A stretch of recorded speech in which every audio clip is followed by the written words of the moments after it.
ChatGPT ga ishonasiz, hamma gaplarga ishonasiz. Hozir ChatGPT adashishini isbotlab beraman. Avtomobilga 100 metr masofada mashinamni yuvmoqchiman. Mashinamni haydab borganim yaxshimi yoki piyoda borganim yaxshiroqmi?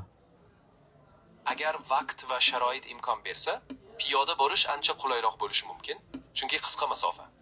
Lekin agar yo'l qulay bo'lmasa yoki tez vaqtda borish kerak bo'lsa, haydab borish ham maqbul variant. Yo'l sharoitini ham hisobga olib qaror qilsangiz yaxshi bo'ladi. Yo'l sharoiti yaxshi, yaqin. Piyoda borsa ham bo'ladi, lekin men mashinani yuvmoqchiman-da. Shu mashinamni yuvgani olib borish uchun piyoda borganim yaxshimi yoki mashinani haydab borganim yaxshimi?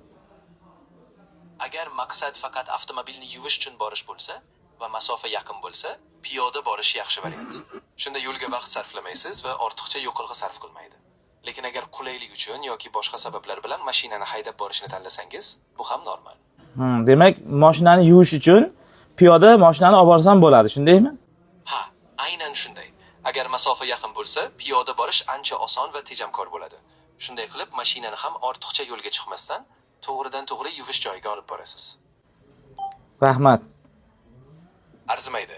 Agar yana biror savolingiz yoki maslahatingiz bo'lsa, bemalol so'rang. Tushunarli. Yordam berishdan mamnunman. Arzimaydi. Shunaqa. Azizlar, ChatGPTning hamma gapiga ham ishonavermanglar.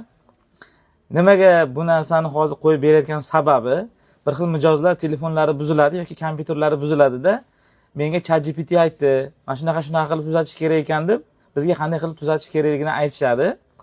Sizlar ham endi shuni bilib oldilaring, salomat bo'linglar.